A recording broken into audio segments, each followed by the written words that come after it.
Well,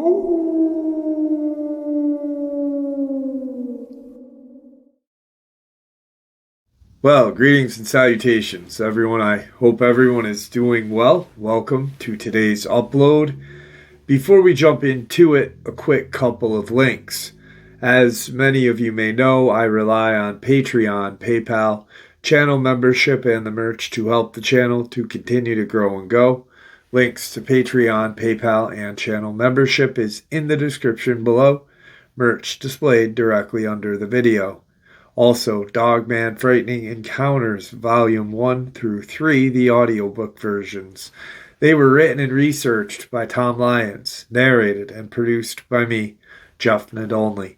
These audiobooks are available on Audible, Amazon, and iTunes, links to which are also in the description as well.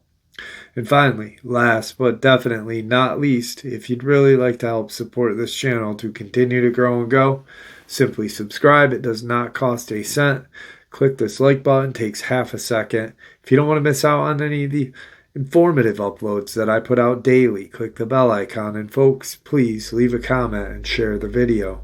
Why? Well, because these things really do help the channel to continue to grow and go. They definitely do matter, and they are appreciated. And with that, I have taken far too much of your time. Let's jump in to today's upload. Shall we? All right, so I talked a little bit about putting this upload together on New Year's Eve live stream and Saturday Nightmares live stream. And wow, it was a nightmare for me. The flu last Saturday kicked my ass. I apologize for you guys who hung out with me last Saturday because it was bad. But I talked a little bit about some information that I've been gathering and people that I've been talking to. And it all started out with an upload about a year and a half ago on the China Lake Naval Air Weapons Station, NAWS. Now, if you're not familiar with China Lake, the China Lake base, it is a installation located in western Mojave Desert in California. It's approximately 150 miles north of Los Angeles, occupying land in 3 counties. China Lake is the United States Navy's largest single land holding, representing 85% of the Navy's land for weapons and armament research, development, acquisition, testing, and evaluation. They use and 38% of the Navy's land holdings worldwide. It is huge. The main site covers over 1 million acres. It's larger than the state of Rhode Island. And that's just what we see on the surface, right? There's installations below it. And what's the scariest about that is that in 2009, a large portion of what we can see above land was destroyed by an earthquake. Now, I had done an upload talking about this installation and a father and son who had gone hiking in the mountains to the east of it, and they had run into a pack of crawlers.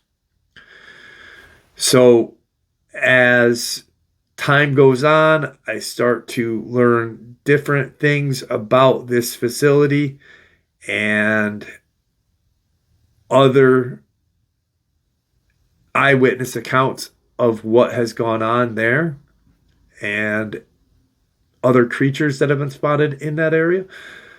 So I'm gonna get really really deep here, and I think we'll start right here.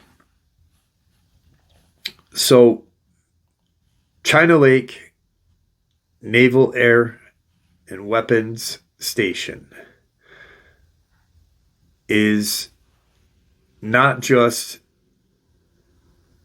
what they say it is. There is so much more that goes on to it. China Lake, a woman named Diane claimed that she has had numerous alien encounters since childhood. During one encounter, she was taken to a joint alien military facility deep beneath the China Lake Naval Weapons Test Center via magnetic elevator to a huge facility where she observed numerous humans and animals in cages who had been biogenetically altered. Also, possible massive underground facilities beneath Argus and or Southeast Peaks. So this is one person's account of she was taken below the base. She doesn't know how far down, but she had seen humans and animals that had been genetically altered in cages. Very similar to what goes on at Nightmare Hall. And I believe that all of these deep underground facilities have some sort of testing area for bioengineering. Except China Lakes is not really looked at because it's kind of hiding in plain sight, you know. And after the earthquake, no one really thought about too much other than, well, you know, it's just a Navy base. It's not like Dulce, but yeah, it is. It's quite possibly worse. The Navy can actually build submarines in this facility underground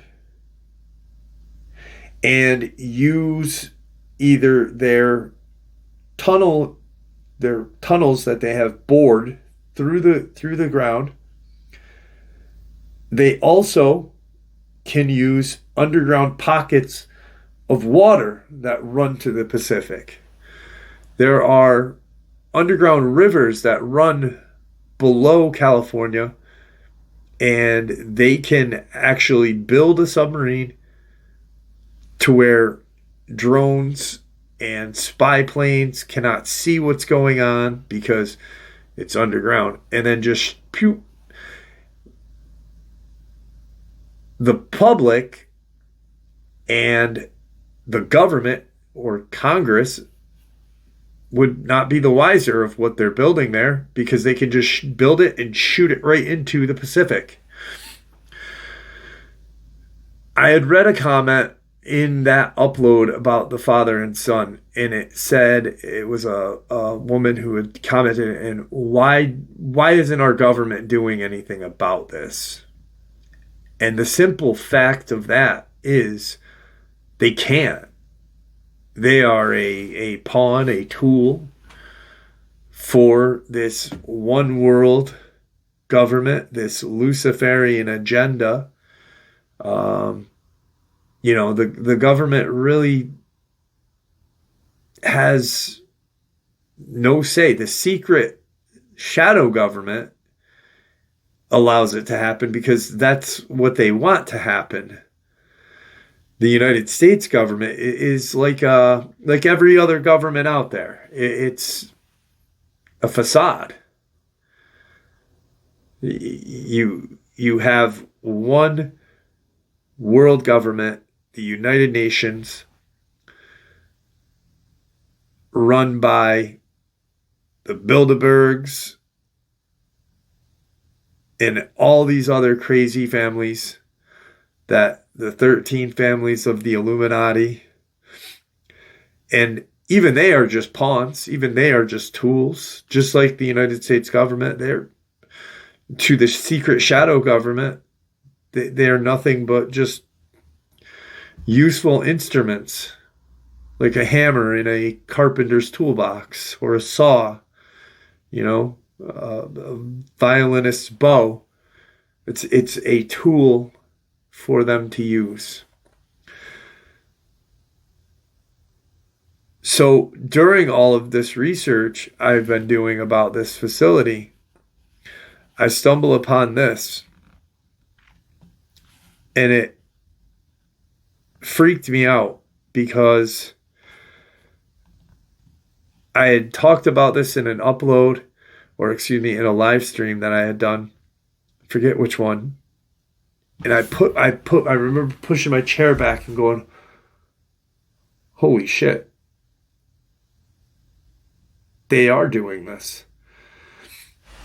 They are using, they abduct women, children, and men, these alien/demons, under a treaty with the U.S. government. And that's another funny thing is, people ask, well, if they break the treaty, why do we keep allowing it to happen? Why does our government keep allowing it to happen? Because once again, when you are a pawn for, or a tool for this Luciferian agenda, this secret shadow government, you are making a treaty with essentially the runners of what's going on. You like these Gray Draco are a higher rank than the U.S. government in the way that this works, in the way of this Luciferian agenda. That's how they let it happen. What are they going to say? Hey, we don't have the right list for the people you abduct. You can't take any more people. No, they're going to say, okay, well, you know what? Then this is what's going to happen to you. Not to us, but because it's already happening to us, but to the government, the U.S. government. And I had come to the conclusion of, there was two things that I had figured out that day. That they are using children. They're using women as kind of breeding machines to create other bioengineered whatever. Also, almost as like a feeding machine too, like a cow, like a female cow. There's that story in Dulce where Tom Casiello goes down to Nightmare Hall and sees a woman, just this enormous woman that is, probably at one time a normal freaking human being, but once the Greys got done, once these demonic creatures got done, they turned her into a milking machine, essentially, for all of the other bioengineered demonic little creations they created. They use that, the women for that. The men are used to create more or less test subjects on this. But children are more likely being used to create bioengineer creatures like the crawlers and use mind control programs to kind of elevate the progression of it. So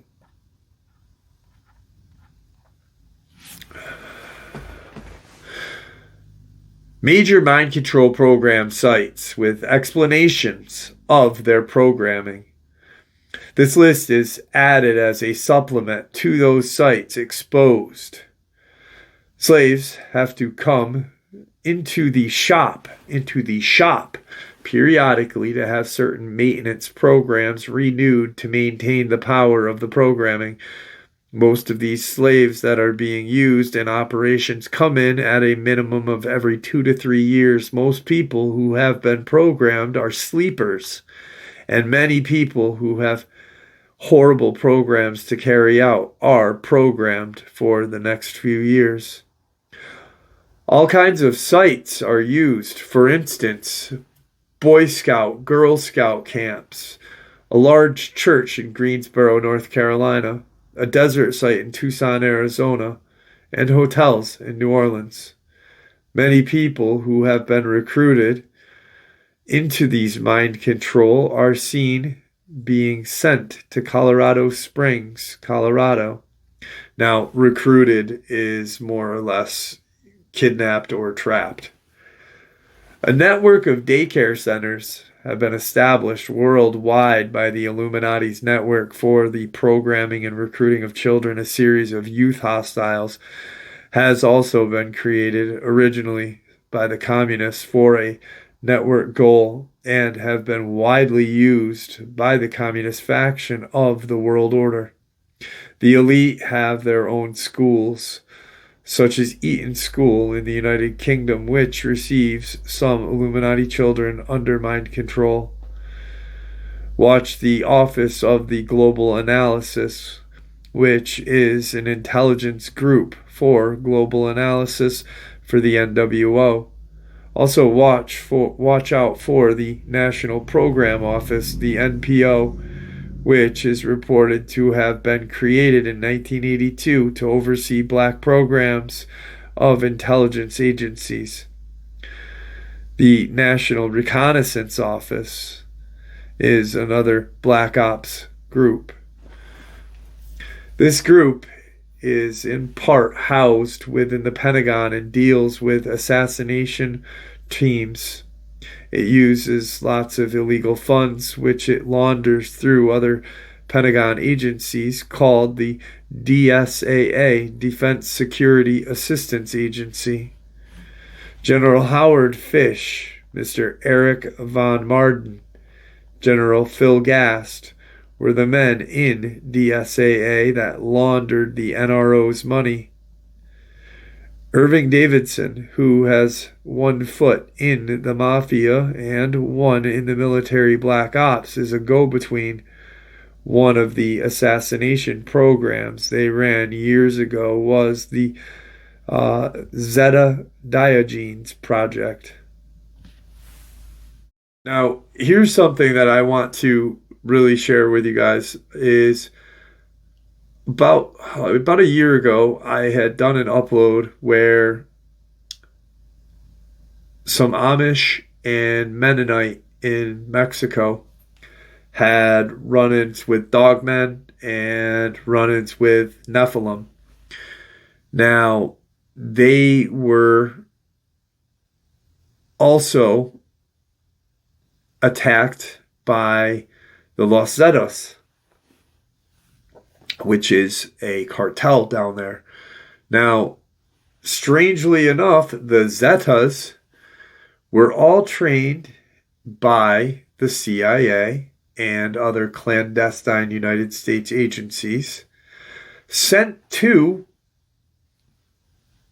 Mexico to do battle with the Sinaloa cartel and other entities in that region.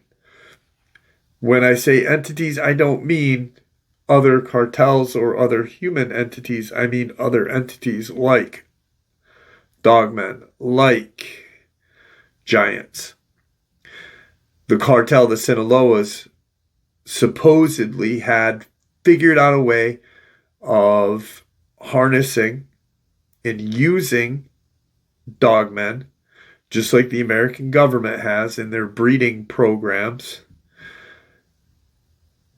They use these dogmen either to transport or clear a path for the drug running. So it's just interesting that the Zeta Diogenes, that term and name. So I just wanted to kind of pop that out to you guys really quick. But different agencies that participated in these different codes for the programs, the men used in these NRO programs are mind-controlled slaves in some cases. It is not known what percent, if any, are not under mind control. They are organized as cells and are operating in various military, National Guard, and secret reserve units. Present day, Russia's Guard Dictatorate has two counter-terrorist divisions, Alpha and Vimpel. These are formerly part of the KGB and employ mind-controlled victims in their work.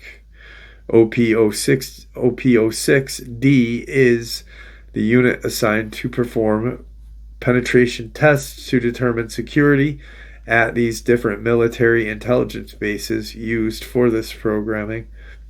Air Force units to watch: Aerospace Defense Intelligence Center, or ADIC, Air Force Intelligence Support Agency, of the Air Force's All Sources Intelligence Organization. Kelly Air Force Base has the 693rd Intelligence Wing located there. ERT, or ERT, Air Force SWAT teams, Army units to watch. Pentagon, military intelligence, which calls itself INSCOM. INSCOM units are all over the world, and Area 51 White Sands.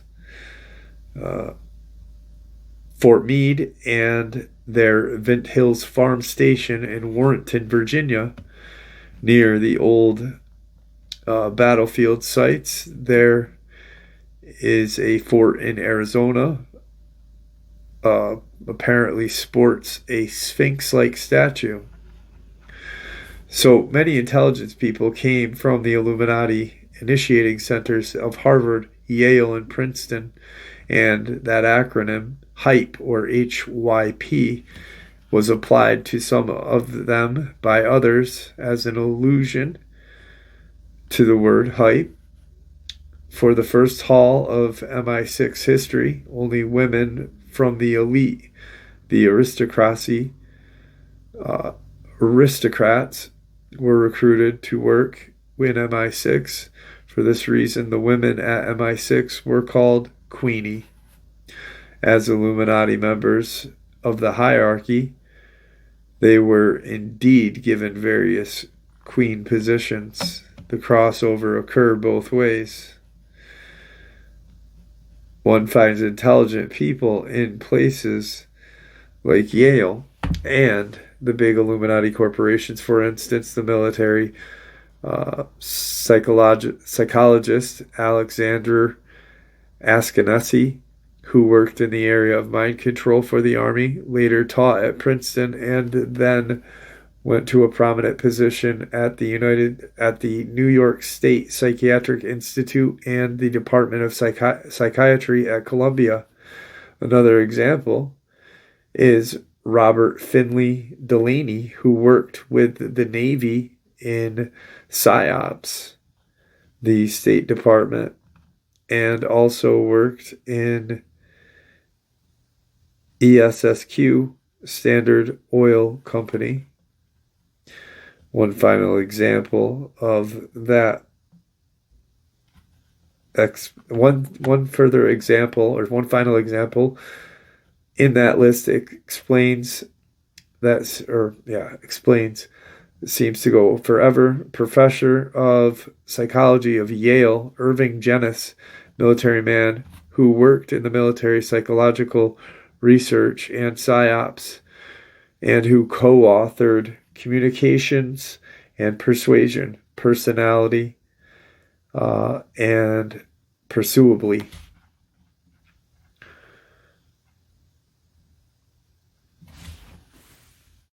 This right here is a listing of the programming centers. ARCO, which is Atlantic Richfield Company. This company continually keeps popping up during investigations, research on mind control. John Coleman, in a report, the Tavistock Institute, states several men on ARCO's board of directors were trained by Tavistock, including Jack Conway, Philip Hawley, and Dr. Joel Fort. Alice Springs, Australia, is the home of the United States Air Force Detachment 421 involved in intelligence. Amarillo, Texas, Near Amarillo is a major underground programming center called the Station. Inside Amarillo are other collaborating sites: Armed Force Medical Intelligence Center. This center uses mind-controlled slaves, including those who are members of the Green Beret. Austin, Texas, in Rebecca Bain Johnson's convalescent home at 21 Walter Street, Austin, has had a Cray 3 computer with at least 1,000 megaflop capability secretly placed into the Johnson convalescent home for the purpose of secretly being a command post for sending control signals to people who have body suits of implants. Signals are here to radiate to many far-off places to control victims of implant mind control. Boulder, Colorado, headquarters of the EMC, a type of electromagnetic mind control that is being broadcast to modify the thinking of Americans and controlled slaves. Bristol, England, the Burden Institute, CIA Empire. That's interesting how they call it the CIA Empire. The CIA Empire carries mind control of its assets in many locations. CIA HO, nicknamed the Campus, is in Langley. It may be pertinent to point out that a few of their other organizations that are active in mind control, Staff D has a CIA assassination group referred to at one time as ZR Rifle. Their Central Cover Staff Operational Service Division manages mind control agents. The Office of Scientific and Weapon Research has carried out some of this mind control research. Strangely enough, the CIA Office of Scientific and Weapon Research has an office in China Lake's naval facility. You will find mind control regularly carried out within what has been called the Doctorate of Research, the Doctorate of Science and Technology, the Doctorate of Operations. Program slaves are fanned out into CIA organizations such as Air Asia, Air Ethiopia, American Newspaper Guild, Communications Workers for America, International Catholic Youth Federation, International Confederation of Free Trade Unions, International Freedom of Journalists, International Police Academy in Washington, D.C., and the National Student Association. Other known CIA fronts have been Allied Pacific Printing in Bombay, India, Asia Research Center in Hong Kong, and Gibraltar Steamship Company. Camp Bulls, Texas, Dallas, Deep Creek Cabins just west of Fort Detrick in Maryland, El Reno, Oklahoma, Federal Correction Institution used for implant and electronic mind control. Inmates are subject to this type of mind control as experimental fodder. Fort Drum in New York, which is just north of me, northwest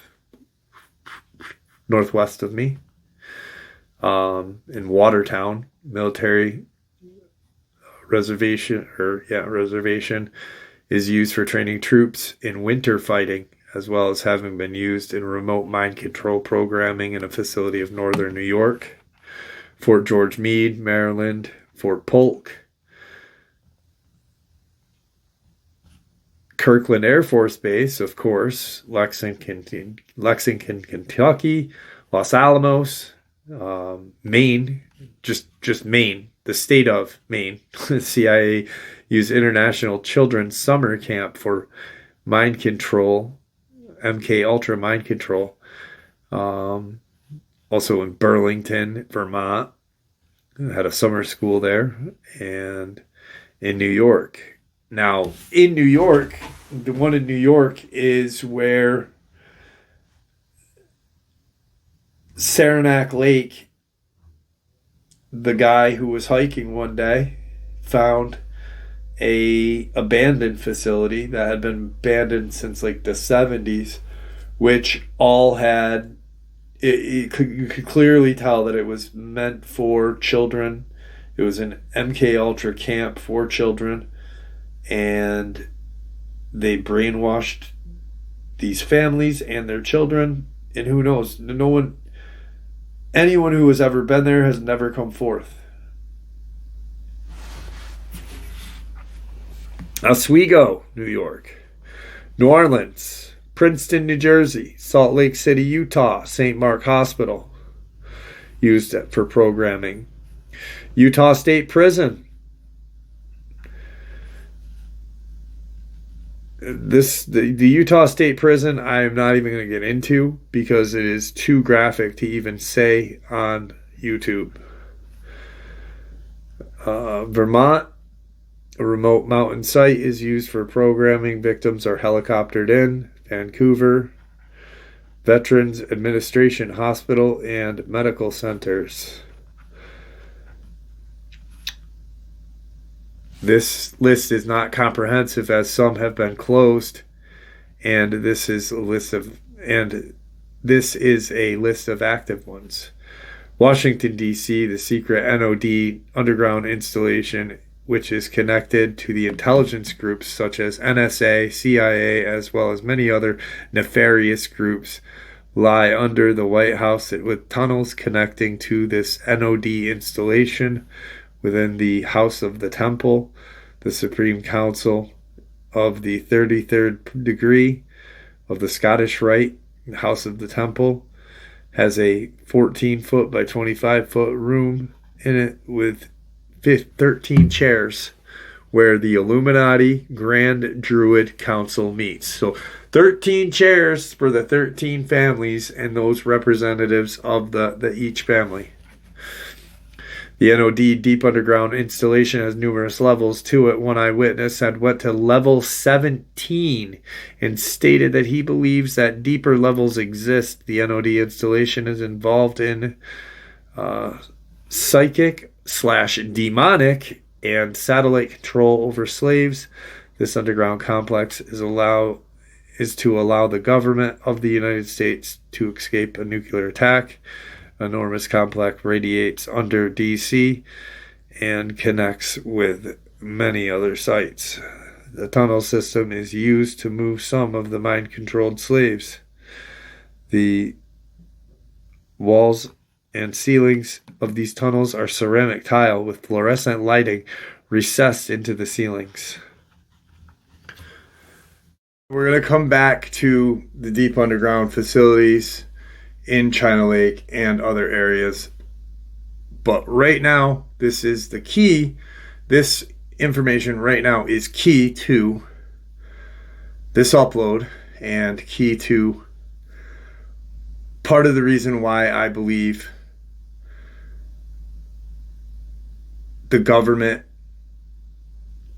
are using children to create crawlers and or other creatures, possibly super soldiers, assassins, and some other kind of demonic beings. A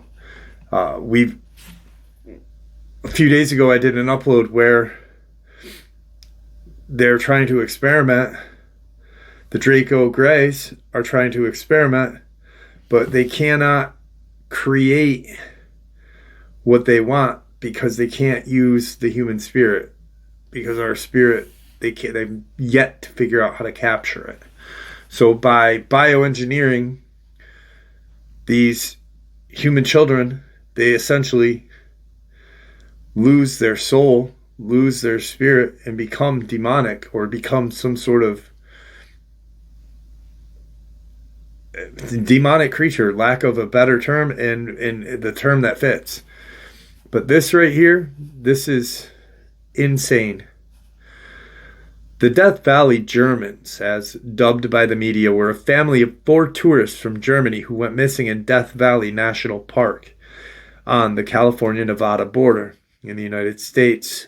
July 23rd, 1996. Despite an intense search and rescue operation, no trace of the family was discovered and the search was called off.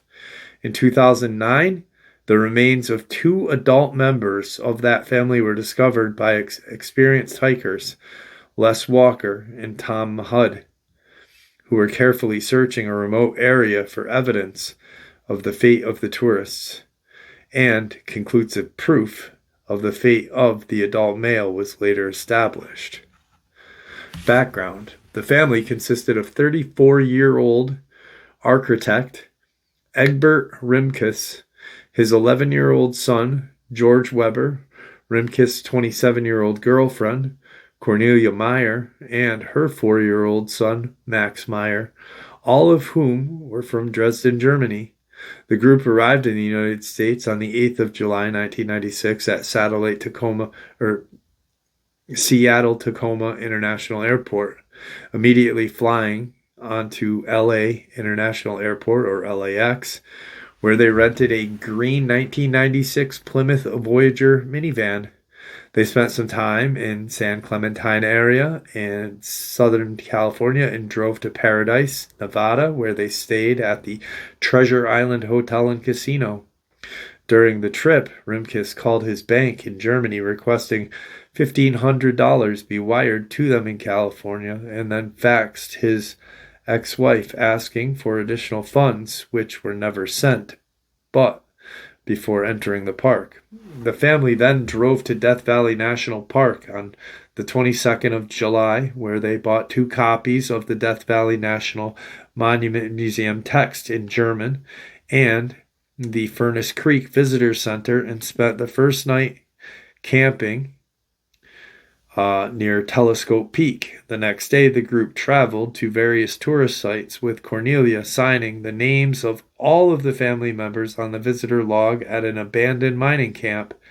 She included, with the signature that would be headed over the pass, most likely indicating Mengel Pass, USA flag taken from the geologist's cabin in Butte Valley was discovered in the van, making it clear that the Germans had also visited that location. The disappearance and search. The family had booked the flight from LA to return to Germany on the 27th of July, 1996, but there was no evidence that they boarded the flight or even departed the United States. Rimkus' ex-wife, Helke Weber, became concerned that her ex-husband and son did not return from their vacation. She began to inquire about their whereabouts. On the 21st of October, 1996, the family's rental van was discovered in an extreme remote part of the park known as Anvil Springs Canyon, east of Willow Spring and Death Valley National Park, by a ranger aboard a helicopter who had been conducting a routine aerial surveillance mission looking for illegal drug manufacturing labs. Subsequent inspection found 3 of the 4 tires were flat, the wheels damaged by driving over rocky terrain, and the vehicle had been driven on them for over 2 miles. The van had been reported stolen by the rental agency and was determined to be the one rented to the tourists. A brand new Coleman sleeping bag, tent, numerous toys, and an unused tire jack were found inside the van. Over 200 search and rescue workers performed an extensive search of the area. At the time, the cost was around $80,000 and included over 45 searchers at almost all times. Some groups involved were the China Lake Mountain Rescue Group and the Indians Wells Valley Search and Rescue Group. The search failed to yield any clues to the whereabouts of the family except for a single beer bottle that was discovered under a bush over a mile away from the stranded vehicle. The ledge had been cleared next to the beer bottle with a seat mark indicating that only one of them had sat, presumably Rimkus, due to the size of the mark. Had to be used for shade. On the 26th of October, the authorities called off the search.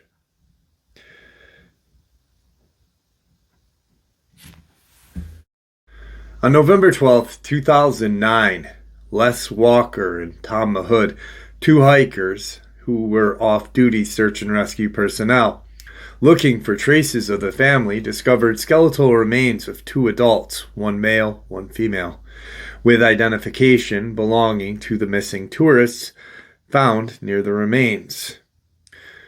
Cornelia's passport and bank ID were both found near the remains. Other belongings, such as a journal with German writing and a wine bottle, were found and attributed to the missing family.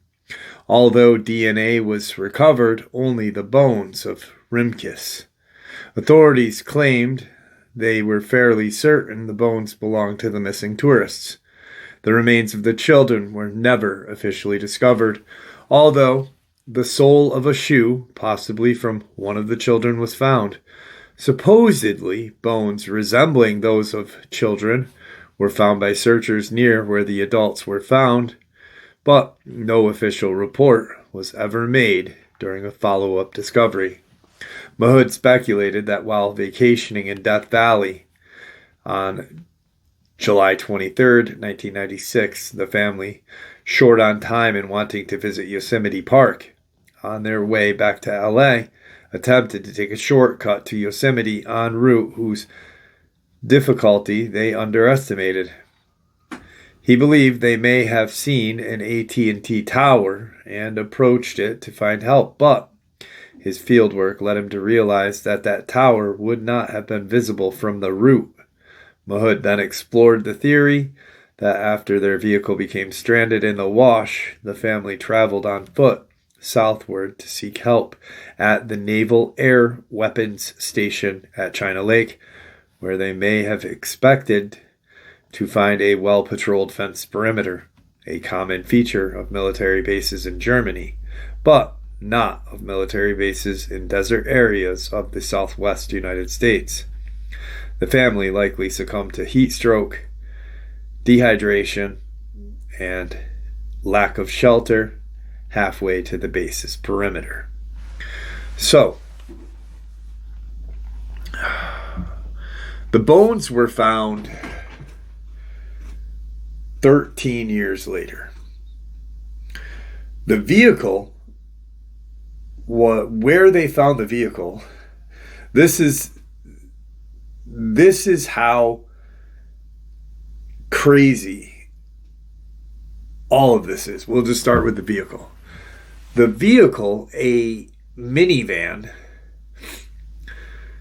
was found in a location where 4x4 trucks, Jeeps, and off-road ATV, UTV type vehicles go and have fun. Where, like you may have seen the videos where they, take this souped up Jeep and kind of like go up these like impossible hills and canyons and stuff like that.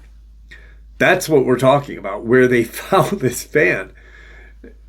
One, how, and like the government expects us to believe that these people drove a van out there, right? Now, I like how in the theory, Mahood actually looked into it and said, no, that AT&T tower wouldn't be visible. Here's another question. If that tower is not visible, how in God's name would these people know about China Lake, that military facility? They wouldn't. They wouldn't, right? So they never found the bones of the children. They were never found. Actually, the bones that were found were actually animal bones. And there's been piles of animal bones found all around China Lake. A sole of a shoe. They had searched this region prior to the 13 years ago, 10 years ago, like, just ironically enough, 13 years later, 2 off-duty search and rescue people happen to be looking for remains of this family. Doesn't that sound strange to you? Just 13 years later, we just happen to be in this location and happen to be actually looking for them. Oh, wow, look, we found them. With a wine bottle? Notice they mentioned the beer bottle and the wine bottle. It's similar to like where on these strange attacks where they blame animals, they say, like Christopher Whiteley, Tony Aarons, Amber Miller, where they almost blame or villainize the victim by bringing up, oh, they were drug addicts, oh, they were this, they had mental illness, they had this. So why, it just doesn't make sense. And supposedly the bones were bleached. Now, they could be sun bleached. Very well, could be. But here's my question. A passport and a journal 13 years later? If those bones are sun bleached and they've been out there for 13 years, you're telling me a journal? I mean, the passport I might see being laminated, or not laminated, but that kind of special paper. But that's a stretch for me. That's a stretch. And like I said, numerous times crawlers have been seen in and around the China Lake facility. So I have a listing of top secret underground installations in the United States. I have a listing of 104 known. There are more.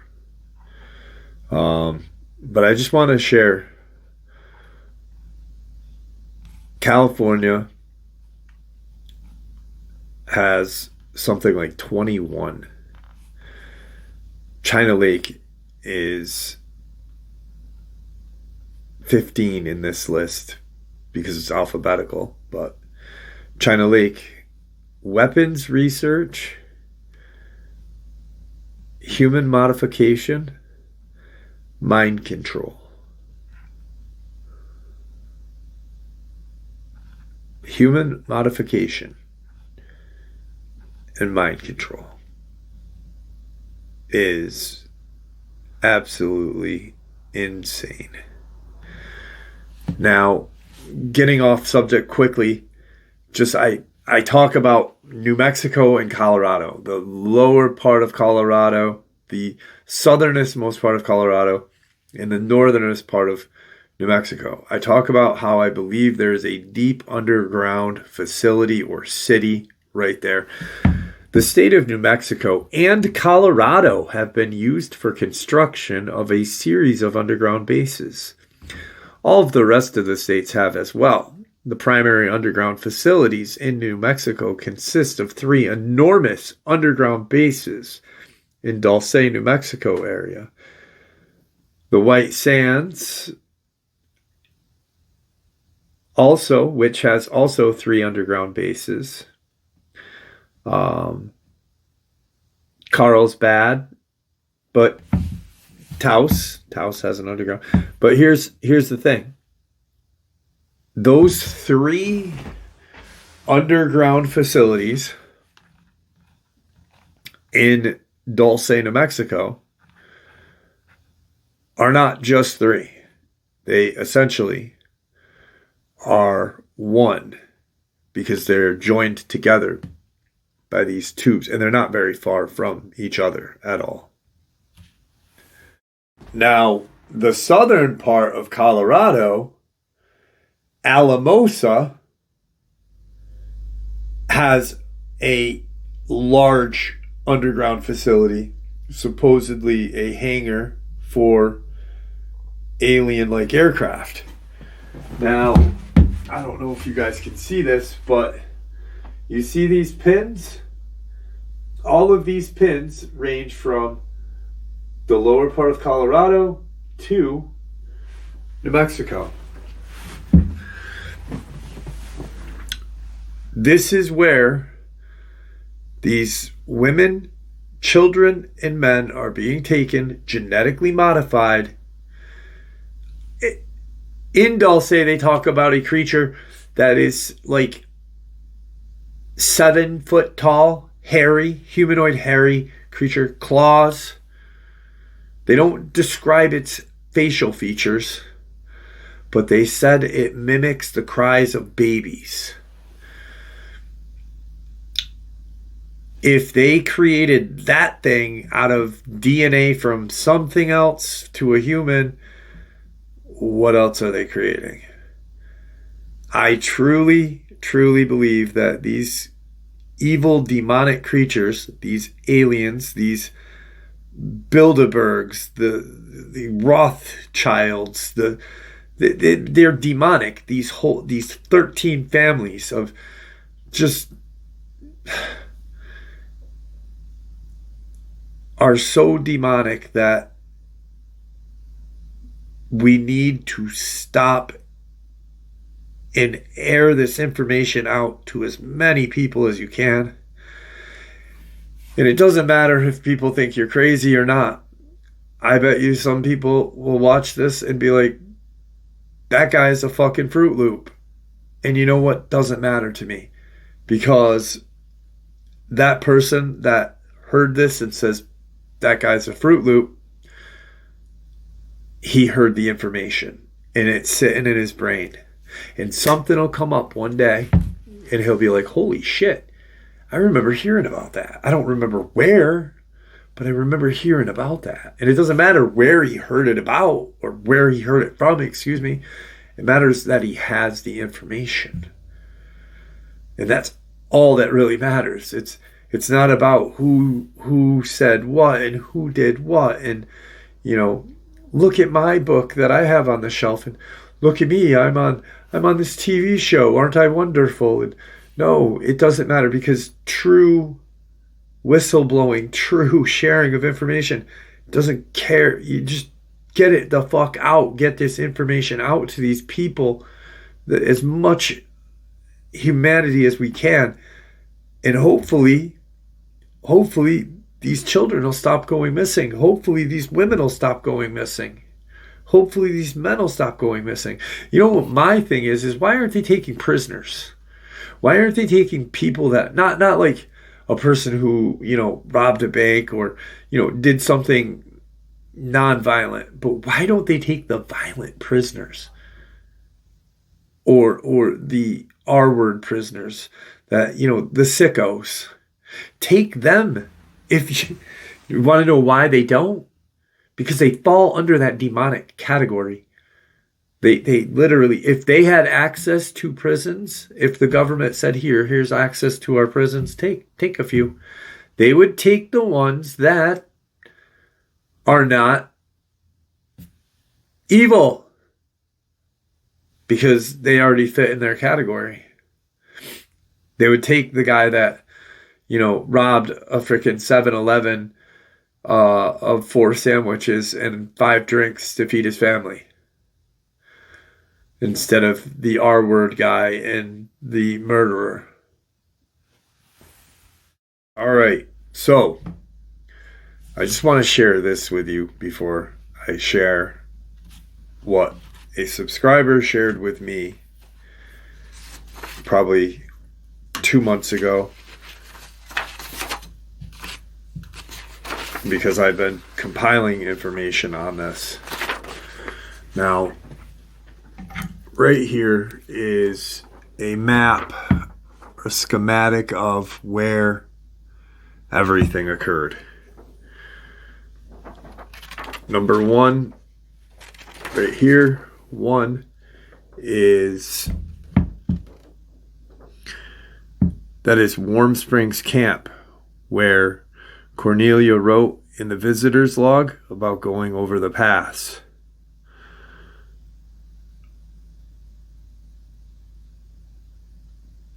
Two is the geologist's cabin, where the family acquired a flag, later found in the minivan. Mengel Pass, right here. 4 is where the actual vehicle was found. 5, a discarded beer bottle and seat marks. 6 is the location of the skeletal remains of Cornelia and Rickmus.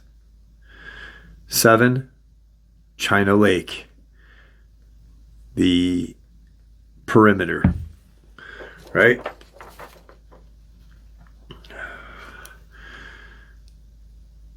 A subscriber reached out to me, and the only information, I cannot say the year, and I cannot say anything too revealing about this person other than his name would be Brock. He is kind of a explorer. Urban explorer is like urbexing, when you go to do urban exploration, abandoned buildings and such. So then there is like this kind of subcategory of rural urbexing, where, you know, you just go deep out into no man's land and start to find just random houses that have been forgotten. People have found random towns that have been forgotten, and you know, it's just a very interesting kind of hobby. So right here is where Brock went to a location called Barker Ranch. Barker Ranch sits legally and locational wise on partial of China Lake perimeter. That's why I can't share too much information about that, because of how they got out there. So they go out, he and his buddy, urban explorations. Barker Ranch is a ranch where Charles Manson and his crew had kind of sought solace and refuge there, which is strange and not really strange, because Manson was a victim of MK Ultra. It's kind of hard to use that word victim with his name other than talking about the actual victims of him, but he essentially was a victim of MK Ultra. Seeks refuge or safety at a ranch bordering the perimeter and location of China Lake Naval Facility. So they get to this ranch, and it's old, abandoned, some outbuildings, just, you know, not much to see.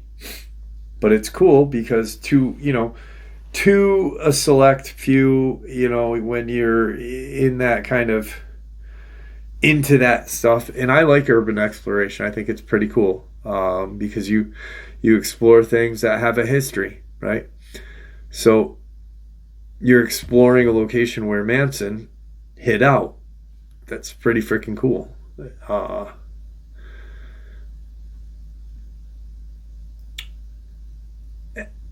MK Ultra survivor seeking refuge on a freaking right on the border of a naval base.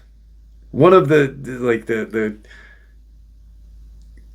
strangest, I don't have a better word for it, naval base. They so they go out there, and they're out there during the day. They find a huge pile of what at first they were kind of freaked out because there's a pile of bone. And then they realize, oh, it's looks like about one, two, maybe three horses and a large cow or cattle, some sort of cattle. Huh. Stacked in this pile. That's weird. And the bones look like they've been cracked, gnawed on, and just really kind of strange setting. So they look at it and kind of forget about it because they realize, oh yeah. But he notices something and he's like, hey, this is weird. Look at like these kind of like teeth marks on them. Those are pretty strange looking markings.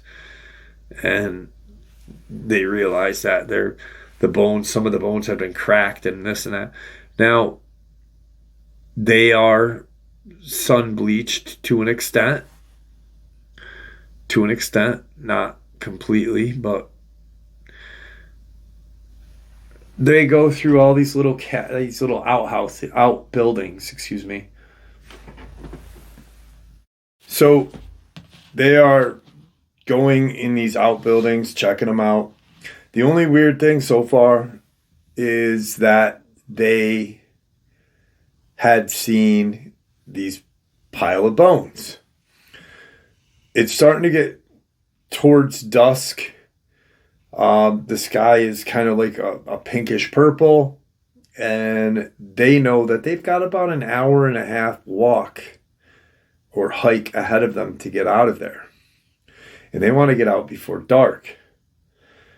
So they go to the last outbuilding. There's only a couple. They've been investigating, doing a lot of stuff, and as they're in there, they kind of hear this kind of scratching noise, this weird kind of scratching. They peek out like the window area, and they don't see anything because at first they mistakenly thought that the scratching noise might have been someone coming up, someone checking the buildings, this and that. They start to head out of the door, and they hear this clicking noise.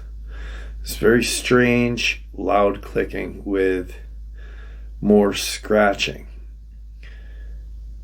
And they kind of just jump off the doorway onto the ground, and they're like looking back into the building because it freaked them out. You hear scratching, you're like, huh, what the hell? And then you hear this really strange, kind of scary clicking noise that didn't sound anything other than organic. And they're looking around, and his friend looks under the building. Now, thinking maybe there's a raccoon or possum or possibly a fox, whatever. They look under, and they see 4 sets of these kind of orangish colored eyes. So quickly, they kind of jump back like, whoa, what the hell? There's no reflection because they don't have a flashlight on it. They grab a flashlight and they shine it under the outbuilding. And they see what is commonly referred to as a crawler. A humanoid, emaciated looking creature. Now, one of those crawlers has something in its hand.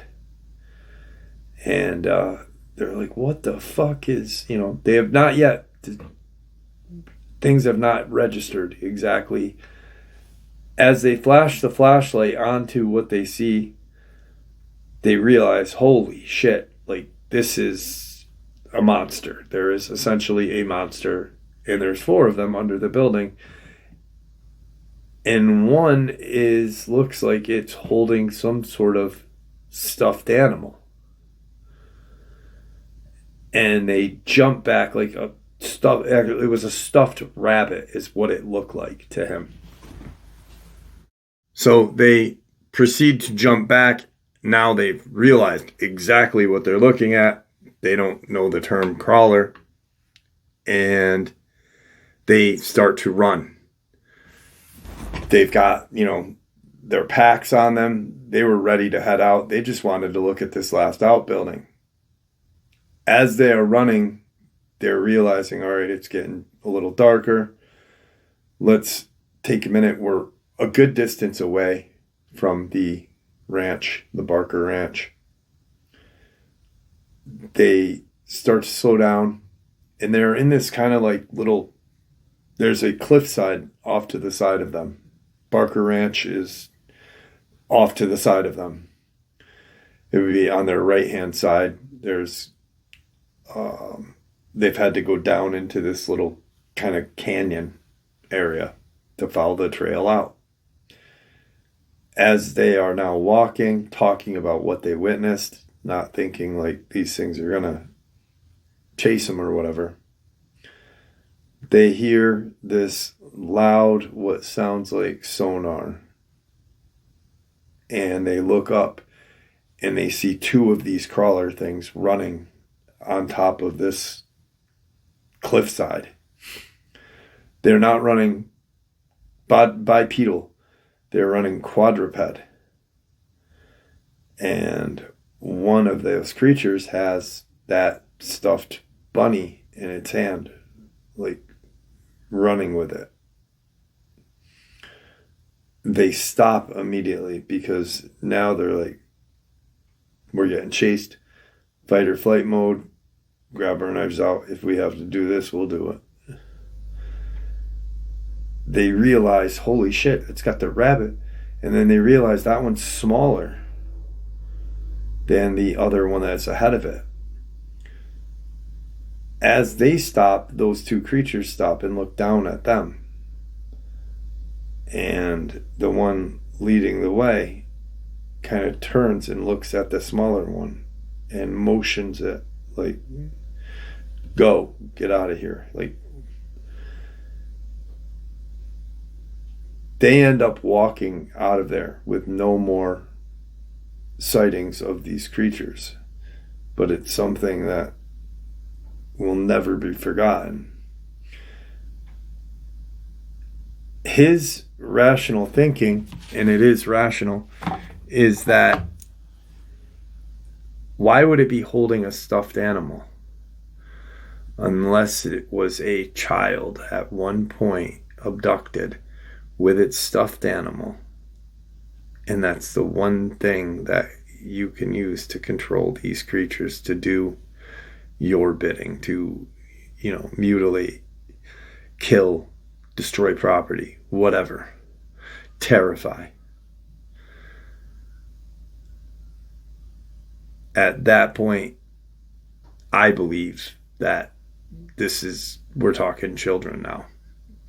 And I do believe that they are using the genome of children. Not all of them, but they are using them to create these crawler-like creatures. Possibly all of them. Possibly they are turned and grow and whatnot, but it's just crazy. So we know that these things are evil. Was Manson there for a reason? Was he that close to that base for a reason? Some people say he put on that crazy act as a show. I believe partially of that to be true, but you have to be a pretty evil person to create something that he created, that weird whatever, the cult, I'd say, Manson there. So maybe he was attracted to that area because of that demonic presence. I don't know. Guys, thank you for supporting this channel. It is your support, after all, that helps the channel to continue to grow and go, and what gives us all a place and a chance to share our experiences and theories judgment-free. Everyone is simply treated with the respect that we deserve. Please stay safe, happy, healthy, and ever vigilant, keeping an eye on our children, pets, family, and our friends. These creatures are real. These events have happened. Share this information with those you love and care about, and it may just help save their lives someday. Until next time, never stop asking questions, never stop searching for the truth, and God bless you all.